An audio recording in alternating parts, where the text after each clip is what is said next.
Cerwyn Jones, llongychadau mawr ar eich ail fuddigolaeth hwn yn y gadair, sydd bod hon yn cymharu i'r tro cyntaf yna. Wel, ar un ystod mae un mor gynhyrfus, dwi'n mynd disgwyl iddo fe fod, ond oedd cael eistedd fyna yn y pafiliwn gyda'n heili o amgylchu. Doi o'r bechgyn oedd y trydydd yn crwydro'r maes gyda'i dacu fel mae'n digwydd, ond cael eistedd yno, a rhywsyd yn teimlo yn rhan o ddathliad teuluol felly, a hefyd yr ymateb syfrdanol ges i pan godes i ar yn rhad. Mor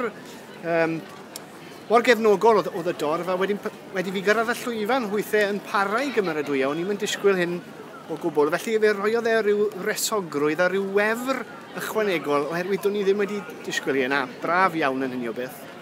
Teitl lloches, mae'r gwaith yn trafod eich tref cartra chi mewn ffordd yn Aberteifi, be oedd y syniad tu ôl i hwnnw?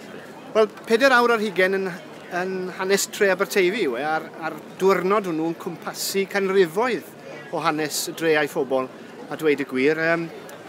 Ac mae'n amlygu'r tensiynau neu'r gwrthdaro cymdeithasol, diwylliannol, corfforol weithiau, sydd rhwng gwahanol setiau werthoedd ac yn y blaen. A'r modd mae'r bardd yn y gerddi yw'r prif gymeriad os dwi'n mynd chi. Siwt mae e'n ymdopi dy hyn, a beth mae e'n neud yw mynd dianc i bob pwrpas a chwilio am loches lle mae e'n gartrefol. Chwilo ar un ystyr am i Aberteifi ddelfrydol a'r Aberteifi honno, wrth gwrs yn rhyw fath o ymgorfforiad o werthoedd diwylliannol yr hen Gymru. Ond gan wybod wrth fynd hefyd, nad yw e byth yn mynd i ddod o hyd i'r lle hwnnw. Ac i raddau o leia, mae'r tensiwn hwnnw rhwng i ddelfryd a'i ganfyddiad o reality sy'n rhoi rhywfaint o ystyr i'r awdl enni. A mae'r awdl, mae'r arddull rhywfaint yn anarferol lle o ran ydych chi'n mynd ati i sgwennu hi. Dwi'n credu bod e'n bwysig bod pob awdl yn ychwanegiad at y traddodiad. Dwi'n gweud yn welliant ar, neu unrhyw beth fra, yn ychwanegiad at. Hytrach yn wahanol i'r hyn sydd wedi bod wastad.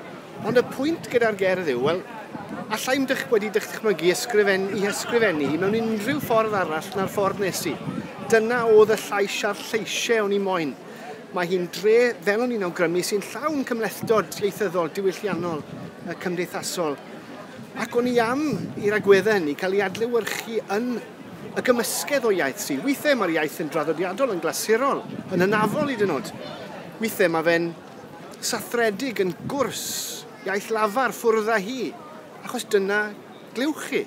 Ac mae'n adlewyrchu, felly nid yn slafaidd, ond mae'n adlewyrchu y dre a'i phobl i fi wedyn.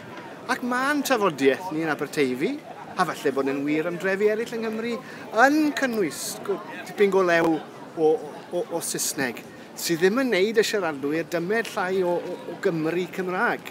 A weithiau maen nhw'n dewis geiriau Saesneg, oherwydd bod y geiriau ni wedi hen ymgartrefi yn ei iaith lafar nhw, neu weithiau yn ei defnyddio nhw, oherwydd bod nhw'n teimlo bod nhw'n dweud rhywbeth yn well na'r Gymraeg cynhenid. Felly mae yna rhyw gymlethdod ffra tu ôl i'r arddull, ac mae hynny o fwriad. Hefyd, o'n i am wahanol leisiau. Mae yna leisiau yn yr awdl sy'n dychanu agweddau convensiynol y bardd.